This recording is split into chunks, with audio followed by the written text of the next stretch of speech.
পইচাটো কেনেকে ওলাই পেলাই খাব লাগে ইয়াৰ কাৰণেহে ধান্দা মাৰি আছে একো কৰা নাই এই কাৰণে আমি কৈছো যে এই ইউপিপিএল বা প্ৰমোদ বড়োৱে বিটিচিটো ধ্বংসহে কৰিছে বিটিচিটো একো পৰিৱৰ্তন আনিব পৰা নাই বা আনা নাই পৰিৱৰ্তন হৈছে অকল প্ৰমোদ বড়োৰ পকেট সেইটোৱে পৰিৱৰ্তন হৈছে বুলি কৈছে মা ঠাণ্ডা ঠাণ্ডা কিবা চিন্তা কৰিছে হেলিকপ্টাৰ আনা নাই না এই কাৰণে ভাল লগা নাই না আহিব হেলিকপ্টাৰ আহিব চিন্তা কৰিব নালাগে ইলেকশ্যনৰ দিনা অক্টোবৰ মাহৰ পৰা আমাৰ হেলিকপ্টাৰটো উৰিব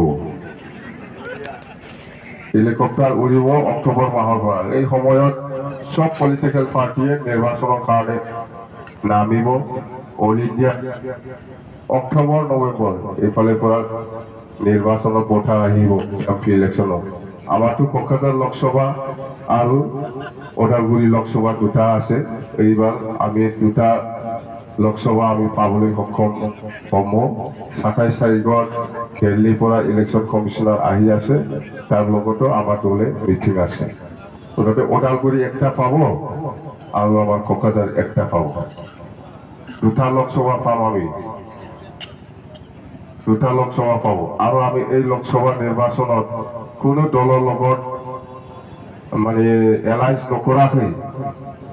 আমি বিপিএমে অকলে খেলিব আমি পাৰিম না অকলে না নোৱাৰিব কোনো কংগ্ৰেছ বা কোনো বিজেপি বা কোনো দলৰ লগত আমি মিত্ৰতা নকৰিব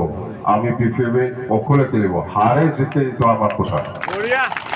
কাৰো লগত আমি এলায়েন্স নকৰিব আৰু এইটো আমাৰ বৰ্মা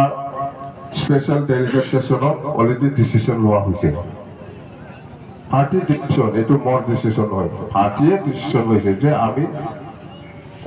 সভা নিৰ্বাচনটো কোনো দলৰ লগত এলায়েন্স নকৰাকৈ আমি নিৰ্বাচন খেলিম আমাৰ এইফালে কোকৰাঝাৰটো গোসাইগাঁও